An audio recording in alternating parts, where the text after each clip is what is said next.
പാവങ്ങളുടെ അപ്പോസ്തോലൻ എന്നറിയപ്പെടുന്ന ദൈവദാസൻ മോൺസിനോർ ലോറൻസ് പുളിയനത്തിന്റെ 65ാമത് സ്മരണാഞ്ജലി ഫെബ്രുവരി 20-ന് ഭക്തി നിർഭരമായ ചടങ്ങുകളോടെ ആചരിക്കും. 19-ന് മുണ്ടംവേലിയിലെ ദൈവദാസന്റെ ഭവനത്തിൽ നിന്നും ആരംഭിക്കുന്ന ദീപശിഖ പ്രയാണത്തോടെ ഔദ്യോഗിക ചടങ്ങുകൾക്ക് തുടക്കമാകും. ജന്മദിനമായ 20-ാം തീയതി ഇടക്കൊച്ചി സെയിന്റ് ലോറൻസ് ദേവാലയത്തിൽ കൊച്ചി രൂപതാ മെത്രാൻ റൈറ്റ് റവറൻ ഡോക്ടർ ആന്റണി കാട്ടിപ്പറമ്പിലിന്റെ മുഖ്യ കാർമ്മികത്വത്തിൽ നടക്കുന്ന പ്രത്യേക ദിവ്യബലികൾക്ക് പുറമെ വിശ്വാസികൾ പങ്കെടുക്കുന്ന റീത്ത് സമർപ്പണ റാലിയും അനുസ്മരണ സമ്മേളനവും ഉണ്ടായിരിക്കും. ഭാരവാഹികൾ പാവങ്ങളുടെ അപ്പസ്തോലൻ എന്ന് വിശേഷിക്കപ്പെടുന്ന ദൈവദാസൻ മോൺസിനോർ ലോറൻസ് പുളിയനത്തിന്റെ 65ാം ചരമവാർഷികാചരണം ഫെബ്രുവരി 20-ന് ഇടക്കൊച്ചി സെന്റ് ലോറൻസ് പള്ളിയിൽ നടക്കും. കൊച്ചി രൂപതയുടെ ആഭിമുഖ്യത്തിൽ നടക്കുന്ന ചടങ്ങുകളിൽ വിവിധ ഇടവകകളിൽ നിന്നുള്ള തീർത്ഥാടനവും പ്രത്യേക ദിവ്യബലികളും ഉണ്ടായിരിക്കും. ഫെബ്രുവരി 19-ന് വൈകുന്നേരം 4 മണിക്ക് മുണ്ടംവേലിയിലെ ദൈവദാസന്റെ ഭവനത്തിൽ ദീപശിഖ തെളിയിക്കുന്നതോടെ ചടങ്ങുകൾക്ക് തുടക്കമാകും. വൈകിട്ട് മുണ്ടംവേലി സെന്റ് ലൂയിസ് പള്ളിയിൽ ദിവ്യബലി ഉണ്ടാകും. തുടർന്ന് തോപ്പുംപടി വഴി ഇടക്കൊച്ചിയിലേക്ക് ദീപശിഖ പ്രയാണവും രാത്രിയിൽ ദേവദാസൻ ചാപ്പലിൽ ജാഗരണ പ്രാർത്ഥനയും ഉണ്ടായിരിക്കും. ചരമവാർഷിക ദിനമായ ഫെബ്രുവരി 20-ന് ഇടവക ദേവാലയത്തിലും ദേവദാസൻ ചാപ്പലിലും ദിവ്യബലി നടക്കും. കൊച്ചി രൂപതാ മെത്രാൻ റൈറ്റ് റവറൻ ഡോക്ടർ ആന്റണി കാട്ടിപ്പറമ്പിൽ മുഖ്യ കാർമ്മികനാകും. തുടർന്ന് നേർച്ച ആശീർവാദവും നടക്കും. ഉച്ചയ്ക്ക് ശേഷം 11:30 മുതൽ 3:30 വരെ ഓരോ മണിക്കൂറിലും പ്രത്യേക ദിവ്യബലികൾ ഉണ്ടാകുമെന്നും ഭാരവാഹികൾ വാർത്താ സമ്മേളനത്തിൽ അറിയിച്ചു. എല്ലാ കുട്ടികളും അതിനെ ഓടിക്കിടക്കുന്നത് രാവും പോലും പരിപാടികൾ ഉണ്ടാകാൻ വേണ്ടി അവിടെ വന്ന് ഒഴുകി എത്തി അദ്ദേഹത്തിന്റെ സ്ഥലത്ത് വന്ന് വന്നിക്കുകയും ആ നേർച്ച കഴിച്ചു പോകുമ്പോൾ എന്ത് സന്തോഷമായിരിക്കും.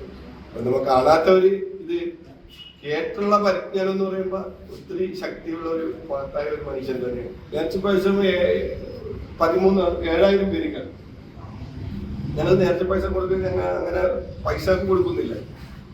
ആരെങ്കിലും ഡൊണേഷൻ നിന്ന് പുറത്തുള്ളവർക്ക് വിദേശത്തൊക്കെ പോകാൻ വേണ്ടിയിട്ട് അത്ര ഉണ്ടാക്കുന്നത്. എന്നാലും തികഞ്ഞില്ലെങ്കിൽ ഞങ്ങൾ അത് വേണ്ടവർ കൈകാര്യം ചെയ്ത് കൊടുക്കും. ലോറൻസ് പുളിയനത്തച്ഛൻ്റെ ഒരു ചരമവാർഷിക ദിനം വരാനായിട്ട് 30,000-40,000-ഓളം പേരൊക്കെ ആ ദിവസം കടന്നു വരുന്നത് തന്നെ അതൊരു വിശുദ്ധനായിട്ട് ജീവിച്ചു എന്നുള്ളതിൻ്റെ വലിയൊരു തെളിവായിട്ട് നമുക്ക് മനസ്സിലാക്കാൻ പറ്റുന്ന കാര്യമാണ്. ഇടക്കൊച്ചി സെയിന്റ് ലോറൻസ് പള്ളിയുടെ കീഴിലുള്ള ഒത്തിരിയേറെ പള്ളികളുണ്ട്. കുമ്പളം പള്ളി, അല്ലെ കുമ്പളങ്ങിലറ്റത്ത് പഴങ്ങാട് പള്ളി വരെയുള്ള എല്ലാ പള്ളികളും, നമ്മുടെ തോപ്പുംപടിയിലുള്ള സെയിന്റ് സെബാസ്റ്റ്യൻ പള്ളി, ഇതെല്ലാം ഈ പള്ളിയുടെ കീഴിലായിരുന്ന പള്ളികളാണ്. അപ്പൊ അതിൻ്റെ എല്ലാം വികാരിയായിട്ട് നിർദ്ദേശിച്ച ആളാണ് ബഹുമാനപ്പെട്ട പുളിയനത്തച്ഛൻ.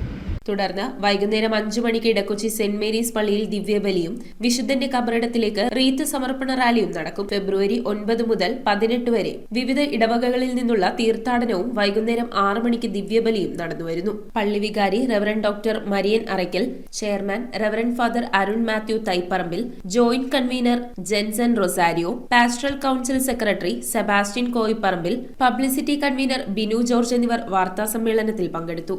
കഴിഞ്ഞ വർഷത്തേതുപോലെ തന്നെ 30,000-ൽ പരം വിശ്വാസികളെയാണ് നേർച്ച കൊണ്ടുവന്നതിന് വേണ്ടിയിട്ട് നേർച്ചത്തേക്ക് വേണ്ടിയിട്ട് ഞങ്ങൾ പ്രതീക്ഷിക്കുന്നത്. അതിനു വേണ്ടുന്ന സജ്ജീകരണങ്ങളെല്ലാം ചെയ്തു കഴിഞ്ഞു. മോൺസിഞ്ഞോർ 1898-ലാണ് മുണ്ടംവേലിയിലെ ഓഗസ്റ്റ് 8-ാം തീയതി പുളിയനത്ത് കുടുംബത്തിൽ ജനിക്കുന്നത്. മുണ്ടംവേലിയിലുള്ള സ്കൂളില് പ്രാഥമിക വിദ്യാഭ്യാസം പൂർത്തിയാക്കിയതിനു ശേഷം പിന്നീട് ശ്രീലങ്കയിലുള്ള കാണ്ടി സെമിനാരിയിലാണ് അദ്ദേഹത്തിന്റെ തത്വശാസ്ത്രവും ദൈവശാസ്ത്രവും പഠനങ്ങൾ പൂർത്തിയാക്കുന്നത്. വൈദികനായതിനു ശേഷം തിരികെ വന്ന് ആലപ്പുഴ ലയോ 13th സ്കൂളില് അവിടുത്തെ സെമിനാരിയിലും അധ്യാപകനായി സേവനമനുഷ്ഠിച്ചു. തുടർന്ന് ഏതാണ്ട് ഒരു 3 പതിറ്റാണ്ട് 32 വർഷത്തോളം ഇടക്കൊച്ചി സെന്റ് ലോറൻസ് പള്ളിയിൽ ദൈവദാസന്റെ ഈ പുണ്യപുരുഷന്റെ ജീവിതം എല്ലാവർക്കും അതുപോലെ തന്നെ പാവങ്ങളെ സഹായിക്കുന്ന ഒരു വലിയ മനസ്സുണ്ടായിരുന്നു.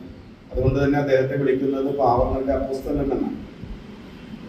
32 വർഷത്തെ സേവനത്തിന് ശേഷം 1961-ലാണ് അദ്ദേഹം മരിക്കുന്നത്. ഇന്നിപ്പോൾ ഈ രീതിയിൽ 65ാമത്തെ ചരമവാർഷികമാണ് 2026-ാം ആണ്ടിൽ നമ്മൾ നടത്തുന്നത്. ഇതിനോടകം അദ്ദേഹത്തിന്റെ കുഴിമാടത്തില്, അദ്ദേഹത്തിന്റെ കബറിടത്തില് 10,000 വന്ന് പ്രാർത്ഥിച്ച് ഒത്തിരി പേർക്ക് രോഗശാന്തിയും അത്ഭുതങ്ങളും ഒക്കെ ലഭിക്കുന്നുണ്ട്. News bureau, Kochi.